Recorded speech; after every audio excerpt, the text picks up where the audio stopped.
I have said on this channel multiple times that our smartphones are way more powerful than they need to be, and even devices that may have kind of mid-range performance, right, it doesn't really matter all that much because at the end of the day, an Android device, if you're on this channel, probably an Android device, and iPhones too, whatever, they're way more powerful than the software will allow them to take advantage of. So it's like driving a super fast supercar on a road with a low speed limit. It really doesn't make any difference. And a lot of phones nowadays are beginning to try and do weird things, like the Nothing phone, to try and stand out. They're going with kind of mid-rangey, okay specs, but then trying to do something different with the rest of their hardware to gain some attention. The phone that we're talking about today does kind of both of these things. It is taking the spec battle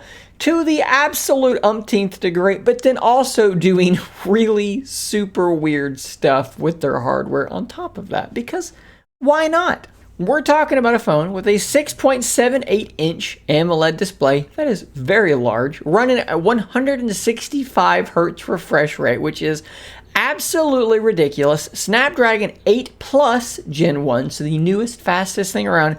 18 gigabytes of LPDDR5 RAM, a nearly 6,000 milliamp hour battery, 5850 to be exact, 65 watt charging. The specs on this thing are unbelievable. And you may be guessing, you've seen the headline, so you know what I'm talking about. But if you hadn't read the headline, perhaps you'd be guessing at this point that we're talking about the next Asus Republic of Gamer, the ROG Phone 6, because we have an exclusive article here from 91 Mobiles via Evan Blast, blowing the lid off of this absolutely ridiculous phone. You can see here from this image that it has a relatively small forehead as well as a relatively small chin, which normally with these devices is indicative of stereo speakers. There's a bit of a slit there and a bit of a slit there. I would assume that's what's going on here. It's a gaming phone, so stereo speakers are really important and they make a lot of sense. But then we also have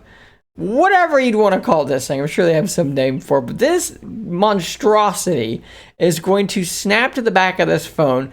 It's got a big cooling fan, so it's going to provide cooling, which will allow this Snapdragon 8 Plus Gen 1 to run at a higher frequency for longer, so less thermal throttling, because you're just strapping a fan to the back of the thing. And you can get a good look at the device here with a case on it as well and see that this appears to be a triple camera setup, and the cameras have been slowly improving on these Asus phones as well. Evan here calls it a 5 times optical zoom capable 64 rear megapixel, and he says cameras plural. I'm not sure if he means these are all 64 megapixel. Perhaps maybe we can see something here if we zoom in. Simply reading Ultra HD 8K 1/1.56. Maybe they're talking about the actual size of this sensor here, but definitely a primary, maybe a zoom in an ultra wide or a macro, something like that. But of course, the camera is important, but not as important on a device like this. As long as it's good enough, you're fine. What's really important is the gaming capabilities and, of course, this monstrosity attached to the back, which I believe they do have a name for. The Aero Active Cooler 6, and you can see here on this image, it has shoulder buttons as well. So it's not just for cooling.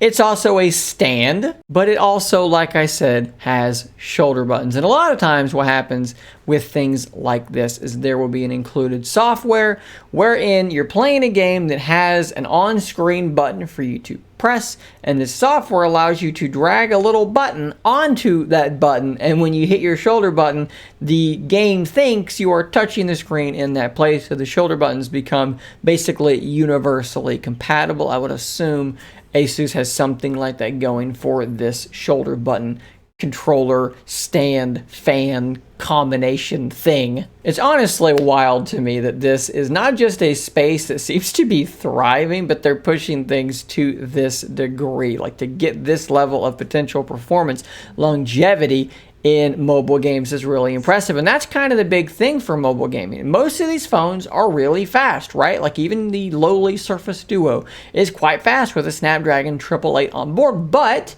one of the problems that Duo has is that it gets really hot because it's very thin. There's not a lot of physical space there to dissipate heat.